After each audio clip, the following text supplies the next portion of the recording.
I want to talk to you about Silent Hill 2. Spoiler alert for this 30-year-old game. I say I love the Silent Hill franchise, and I do, it's great, but what I really love is Silent Hill 2. That's a game that was genuinely important to me. I've been playing survival horror since the Dark Ages, when it first became popular. That was too close.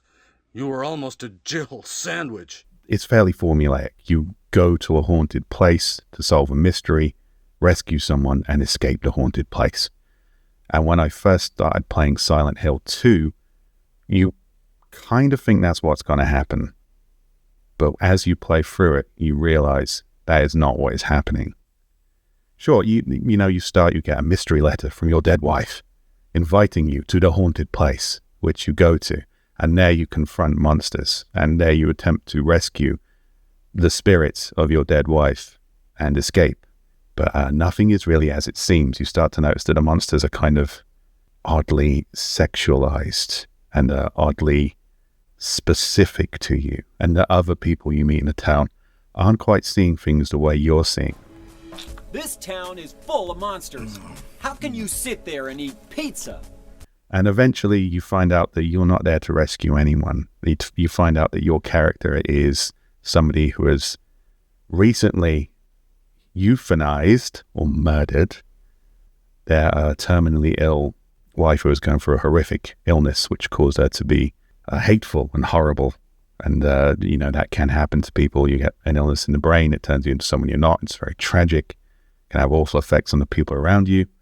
So our hero, James, is going through Silent Hill to confront his kind of his guilt about that, his sexual guilt, his guilt of fearing the ill version of the woman he loved, and his guilt ultimately for smothering her with a pillow and coming to terms with that, something he had blanked from his mind. She hadn't been dead for 3 years. She'd been locked in this awful illness, and his journey through Silent Hill is him coming to terms with that. And there's all sorts of neat little tweaks and fun little things in Silent Hill 2. Like you'll spend ages in a level unlocking the puzzle to open the box, and you find out there's nothing in the box, and you're like, oh, this isn't very typical of video games. I was expecting a power-up.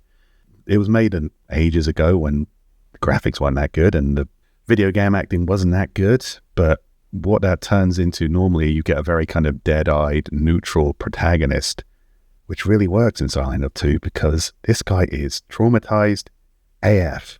We spent the whole day there. Just the two of us staring at the water.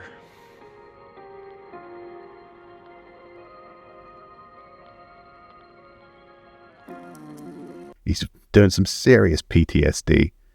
There's also all these kind of like psychological connotations which you can read into like he's fighting heavily sexualized nurses, little BDSM creatures, and he's kind of beaten to death with a long length of wood.